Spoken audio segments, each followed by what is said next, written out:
After identifying so expenses and allocating them, such as food, beverages, travel, staffings, equipments, or rental charges of the particular venue, it must be determined.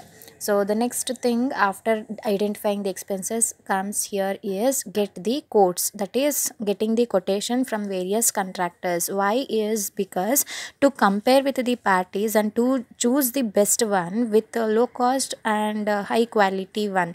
So for example catering related ಆಗಿರ್ಬೋದು, transportations ಆಗಿರ್ಬೋದು, interior decorations ಆಗಿರಬಹುದು, all these things contractors ಕಡೆಯಿಂದ ಕೊಟೇಶನ್ನ ತೊಗೊಂಡು A well neat structured ಇರೋವಂಥ ಒಂದು contraction ತೊಗೊಂಡು choose ಮಾಡ್ತಾರೆ. ಇಲ್ಲಿ ಕೊಟೇಶನಲ್ಲಿ ಕಂಪೇರ್ ಮಾಡಿ which is the best, it will be considered as a final outcome. Next ಬಂದು create an Excel worksheet.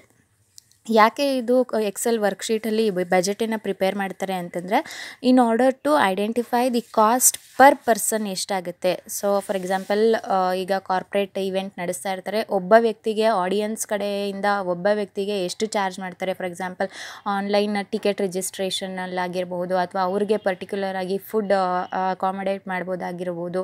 So all these things cost per ಪರ್ಸನ್ಗೆ ಎಷ್ಟಾಗುತ್ತೆ ಅನ್ನೋದನ್ನು ತಿಳ್ಕೊಂಡು ಮತ್ತು ಎಷ್ಟು ಜನ ಇನ್ವಾಲ್ವ್ ಆಗಿದ್ದಾರೆ ಅಂತ ತಿಳ್ಕೊಂಡು ಬಜೆಟನ್ನು ಪ್ರಿಪೇರ್ ಮಾಡ್ತಾರೆ.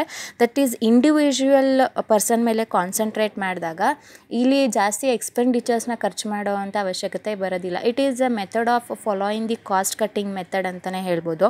ಸೊ ಇಂಡಿವಿಜುವಲ್ ಪರ್ಸನ್ಗೆ ಬೆಳಗ್ಗೆ ಬ್ರೇಕ್ಫಾಸ್ಟ್ ಎಷ್ಟು ಅಥವಾ ಅವನಿಗೆ ಬಫೆಟ್ ಎಷ್ಟು, ಸೊ ಆಲ್ ದೀಸ್ ಥಿಂಗ್ಸ್ ಒಬ್ಬ ಇಂಡಿವಿಜುವಲ್ಗೆ ಗೊತ್ತಾದಾಗ ಆ್ಯಂಡ್ ದೆನ್ ಅವಾರ್ಡ್ಸ್ ಕೊಡಬೇಕಾದ್ರೂ ಅಷ್ಟೇ ಬಂದಿರೋರು ಎಲ್ರಿಗೂ ಅವಾರ್ಡ್ಸ್ ಕೊಡೋದಕ್ಕಾಗೋದಿಲ್ಲ. ಐಡೆಂಟಿಫೈ ಮಾಡಬೇಕು ಯಾರಿಗೆ ಅವಾರ್ಡ್ ಕೊಡಬೇಕಾಗುತ್ತೆ, ಯಾರ್ದು ಪರ್ಫಾರ್ಮೆನ್ಸ್ ಚೆನ್ನಾಗಿದೆ ಅಂತ ಅಂದ್ಕೊಂಡು ಅಷ್ಟು ಜನದ ಮಾತ್ರ ಅವಾರ್ಡನ್ನು ನಾವು ಪ್ರಿಪೇರ್ ಮಾಡಿರ್ತೀವಿ. ಓವರ್ ಅವಾರ್ಡ್ಸನ್ನು ಪ್ರಿಪೇರ್ ಮಾಡಿದ್ರೆ ಅದು ವೇಸ್ಟ್ ಆಗುತ್ತೆ. ಅಂಡರ್ ಅವಾರ್ಡ್ಸನ್ನ ಪ್ರಿಪೇರ್ ಮಾಡಿದ್ರೆ ಅದು ಒಂದು ಬ್ಲ್ಯಾಕ್ ಮಾರ್ಕ್ ಕ್ರಿಯೇಟ್ ಆಗುತ್ತೆ ಒಂದು ಕಂಪನಿ ಮೇಲೆ. ಸೊ ಹಾಗಾಗಿ ಇಟ್ ಮಸ್ಟ್ ಐಡೆಂಟಿಫೈ ಫಸ್ಟ್ ಎಷ್ಟು ಜನ ಇಂಡಿವಿಜುವಲ್ಸ್ ಅಟೆಂಡ್ ಮಾಡ್ತಿದ್ದಾರೆ ಮತ್ತು ಪರ್ ಹೆಡ್ಗೆ ಎಷ್ಟು ದುಡ್ಡು ಖರ್ಚಾಗುತ್ತೆ ಅನ್ನೋದನ್ನು ಕೂಡ ಇಲ್ಲಿ ಅಲೋಕೇಟ್ ಮಾಡೋದಕ್ಕೆ Excel worksheet helps as a base.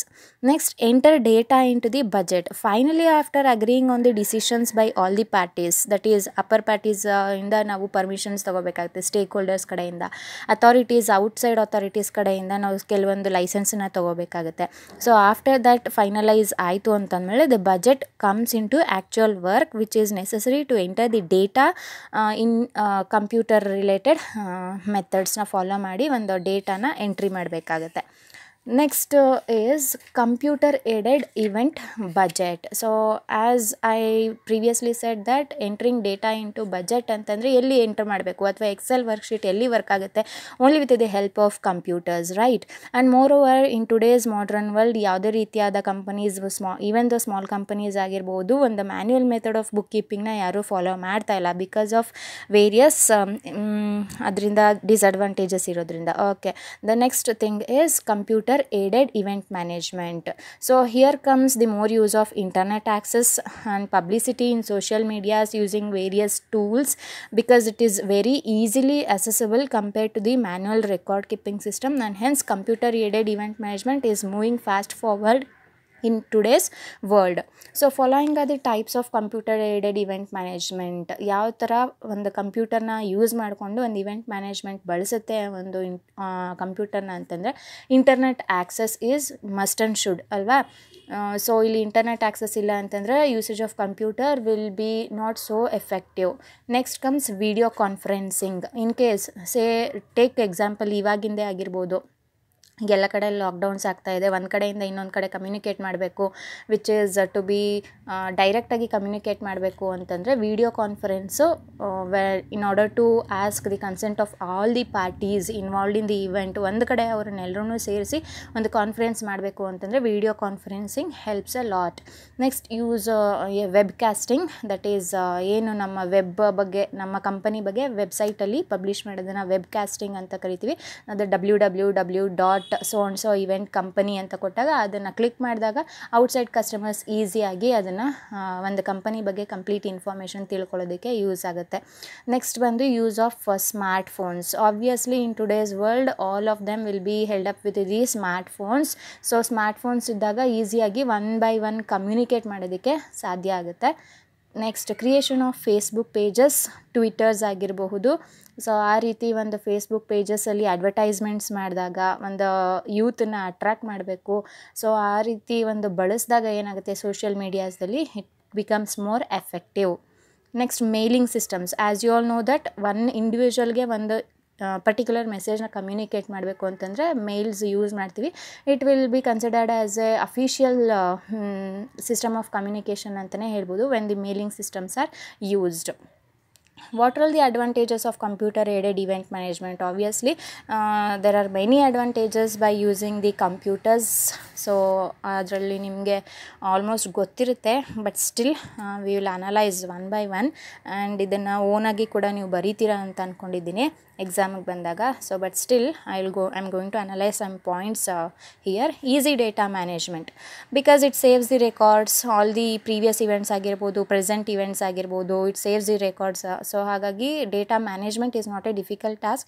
Easily managed data ಏನೇ ಆರ್ಗನೈಸ್ಡ್ ವೇ, ಆ್ಯಂಡ್ ಎಲ್ಲೆಲ್ಲೋ ಕಳೆದಾಕೊಂತೀವಿ ಅಥವಾ ಫಿಸಿಕಲ್ ರೆಕಾರ್ಡ್ಸ್ ಎಲ್ಲೋ ಹೊರಟೋಗುತ್ತೆ ಅನ್ನೋ ಭಯ ಇರೋದಿಲ್ಲ. The data management can be easily made effective.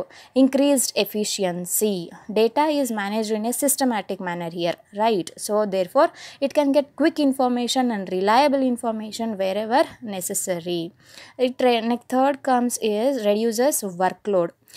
When the entire set of records are automatically uploaded, therefore it reduces the work pressure of the ಅಥವಾ work pressure ಆಗಿರ್ಬೋದು ಅಥವಾ work burden ಆಗಿರ್ಬೋದು, ಅಥವಾ almost it will B reduced to the greatest extent, as you all know that, right? Next one, reduces cost. It reduces the paperwork actually here ಅಲ್ವಾ. Cost of hiring workers for manual is reduced. ಈಗ manual compare ಮಾಡಿದಾಗ computer ಒಂದೇ ಕೆಲಸ 10 ಜನದ ಕೆಲಸ ಮಾಡೋದ್ರಿಂದ so it reduces the labour cost. And once installation of software is enough, which is a life time investment ಆಗಿ ಒಂದ್ಸಲ ಸಾಫ್ಟ್ವೇರಿನ ಇಂಟ್ರೊಡ್ಯೂಸ್ ಮಾಡಿದ್ರೆ ಅಥವಾ ಒಂದ್ಸಲ ನಾವು ಬಂಡವಾಳನ ಕಂಪ್ಯೂಟರ್ ಮೇಲೆ ಹಾಕಿದ್ರೆ so it gradually decreases the future related expenses. Next is faster payment. So within few minutes ಒಂದು ಕಡೆಯಿಂದ ಇನ್ನೊಂದು ಕಡೆಗೆ ಒಂದು ಅಮೌಂಟನ್ನು ಟ್ರಾನ್ಸ್ಫರ್ ಮಾಡ್ಬೋದು. ಇದು ನಾನು ಏನು ಹೇಳಬೇಕಾಗಿಲ್ಲ, because you are all familiar with the Google Pay, PhonePe, whatever it is. So it increases the faster payment. ನಾವು ಬ್ಯಾಂಕಲ್ಲಿ ಹೋಗಿ ನಿಂತ್ಕೊಂಡು ಅಲ್ಲಿ ಚಲನ್ ಬರೆದು ಅಲ್ಲಿ ಕ್ಯೂ ನಿಂತ್ಕೊಂಡು all these processes are skipped, which can be done on the finger ಟಿಪ್ಸಲ್ಲಿ ಮಾಡೋದಕ್ಕೆ ನಮಗೆ ಒಂದು ಹೆಲ್ಪ್ ಆಗುತ್ತೆ. Next, improved quality. Obviously as it provides accurate information, the quality of the information is increased and gives a satisfaction to the final users of that records. So quality ಬಗ್ಗೆ ನಾವು ಇದ್ರ ಬಗ್ಗೆ ಮಾತಾಡಂಗೆ ಇರೋದಿಲ್ಲ. It gives a complete good quality picture. Automatic event reminders. So it helps to remember the event date and time at regular intervals. So ನಾವು ಅದರಿಂದ ನಾವು alarms ಹಾಗೆ ಕೆಲವೊಂದು ವಿಷಯಗಳನ್ನು ನಾವು ಕಂಪ್ಯೂಟರಲ್ಲೇ ಅಪ್ಡೇಟ್ ಮಾಡಿದಾಗ ಸೊ ಇಷ್ಟು ದಿನದ ಒಳಗಡೆ ಮಾಡಬೇಕು ಅಂತ ಟೈಮ್ ತೋರಿಸ್ತಾ ಇರುತ್ತೆ. ಫಾರ್ ಎಕ್ಸಾಂಪಲ್, ನೀವೀಗ ಆನ್ಲೈನ್ ಎಕ್ಸಾಮ್ಸ್ ತೊಗೊಳ್ತೀರಾ ಅಂತ ಅಂದ್ಕೊಳ್ಳಿ, ಅಲ್ಲಿ 30 ಮಿನಿಟ್ಸು ಅಥವಾ 1 ಅವರ್ಗೆ ಆಟೋಮೆಟಿಕ್ಕಾಗಿ ಲಾಕ್ ಆಗ್ತಾ ಹೋಗುತ್ತೆ.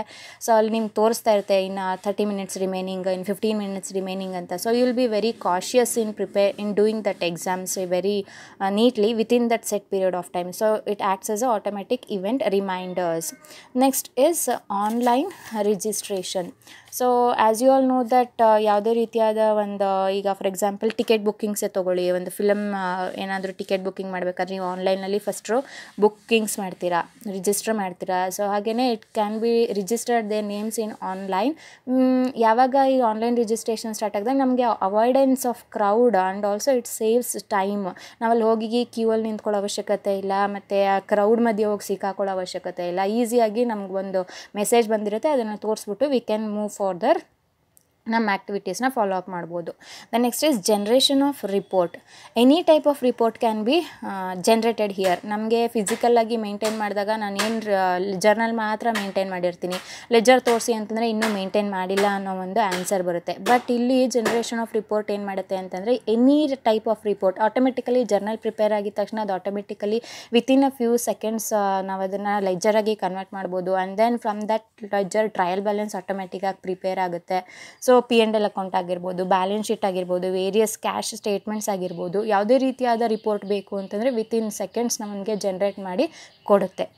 The last is expense tracking. It helps to know well within the budget the activities are going on, and how they are analysing the records at A time. So whether they are exceeding, ಎಲ್ಲಿ exceed ಆಗ್ತಾ ಇದೆ expenses, so ಅದನ್ನು ಯಾವ ರೀತಿ cost cutting ಮೆಥಡ್ಸ್ನ follow ಮಾಡಿ ಅಲ್ಲೊಂದು break ಹಾಕಬೇಕು. So all these things will be analyse and keeps A track on expenses. Not only incomes ಮಾತ್ರ ಅಲ್ಲ, ಎಕ್ಸ್ಪೆನ್ಸಸ್ ಮೇಲೂ ಕೂಡ ಇದು it keeps A track and saves the time in a detailed manner.